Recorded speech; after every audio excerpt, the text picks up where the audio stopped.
Standard 6th subject English. Dear students, ઇંગ્લિશમાં unit 1માં આપણે આજે એક્ટિવિટી 4 સમજીશું.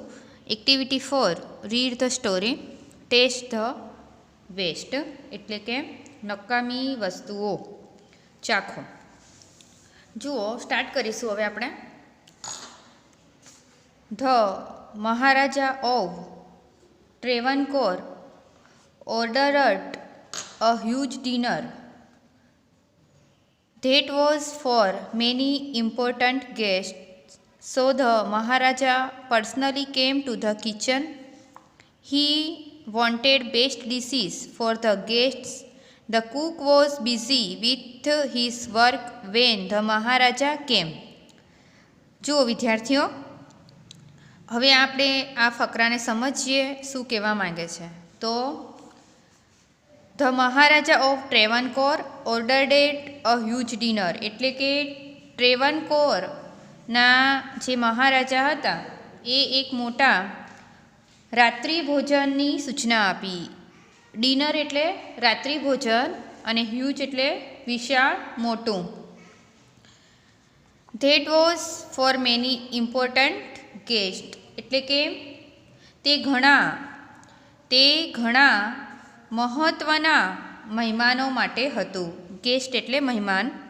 સો the Maharaja personally came to the kitchen, તેથી મહારાજા પોતે રસોડામાં આવ્યા. પર્સનલી એટલે પોતે મહારાજા રસોડામાં આવ્યા. He wanted best dishes for the guest, એટલે કે તેમને મહેમાનો માટે સૌથી ઉત્તમ વાનગીઓ જોઈતી હતી. બેસ્ટ ડિશીસ એટલે ઉત્તમ વાનગીઓ. The cook was busy with his work when the Maharaja came, એટલે કે જ્યારે મહારાજા આવ્યા ત્યારે રસોઈયો, કુક એટલે રસોઈયો, તેના કામમાં વ્યસ્ત હતો. જુઓ, બિઝી એટલે વ્યસ્ત હતો.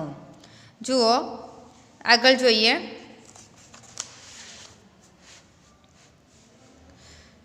Cook says, "Welcome my lord, I am happy to see you here." હવે રસોઈયો કહે છે કે સ્વાગત છે મહારાજ. માય લોર્ડ એ રાજા માટે માનપૂર્વક વપરાતો શબ્દ છે. મહારાજ, તમને અહીં જોઈને મને આનંદ થયો. King says, your dishes smell really good. રાજા કહે છે તમારી વાનગીઓની ખરેખર સરસ સુવાસ આવે છે. સ્મેલ એટલે સુવાસ, સુગંધ. Cook says, thank you your majesty. રસોઈયો કહે છે આભાર મહારાજ. King says, pointing to the scraps in the basket, એટલે કે ટોપલીઓની વધેલી વસ્તુઓ તરફ નિર્દેશ કરતા. What is there in the basket, ટોપલીમાં શું છે? બાસ્કેટ એટલે ટોપલી, કે ટોપલીમાં શું છે? Cook says, that is vegetable waste.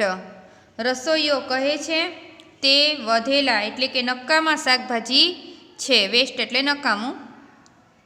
Your majesty, Maharaj, I will throw it અવે, હું તે ફેંકી દઈશ. જુઓ, વિલ થ્રો એટલે ફેંકી દઈશ. કિંગ સેઝ, નો નો. રાજા કહે છે ના, you can not waste all the vegetables. તમે બધા શાકભાજીનો બગાડ ન કરી શકો. Find a way to use them, એટલે કે તેમનો ઉપયોગ કરવાની રીત શોધી કાઢો. જુઓ, ફાઇન્ડ અ વે એટલે કે ઉપયોગ કરવાની રીત શોધી કાઢો. Cook says, surely I will. રસોઈયો કહે છે ચોક્કસ, શ્યોરલી એટલે ચોક્કસ, હું શોધી કાઢીશ. આગળ જોઈએ. Then the king left the kitchen, પછી રાજા રસોડામાંથી બહાર ગયા, એટલે કે તેમણે રસોડું છોડી દીધું, બહાર નીકળી ગયા. ધ કુક વોઝ વરીડ, રસોઈયાને ચિંતા થઈ. વરી એટલે ચિંતા થવી, અહીંયા વરીડ એટલે ચિંતા થઈ. He stared at the scraps and started thinking. જુઓ, એટલે કે તે વધેલા જે શાકભાજી તરફ એકીટશે જોઈ રહ્યો અને વિચારવા લાગ્યો. સ્ટાર્ટેડ થિંકિંગ એટલે વિચારવા લાગ્યો, અને સ્ટેર્ડ એટ ધ સ્ક્રેપ્સ એટલે કે વધેલા શાકભાજી તરફ એકીટશે જોવો. હી હેડ એન આઈડિયા. તેને એક યુક્તિ સૂચી. આઈડિયા એટલે યુક્તિ. હી ફર્સ્ટ વોશ્ડ ધ વેજીટેબલ્સ. તેણે પ્રથમ શાકભાજી ધોયા. પહેલાં તેને શાકભાજી ધોઈ દીધા. Then he cut the vegetables into long strips. એટલે કે પછી તેણે શાકભાજીના લાંબા ટુકડા કાપ્યા. લોંગ સ્ટ્રીપ્સ એટલે લાંબા ટુકડા કાપ્યા.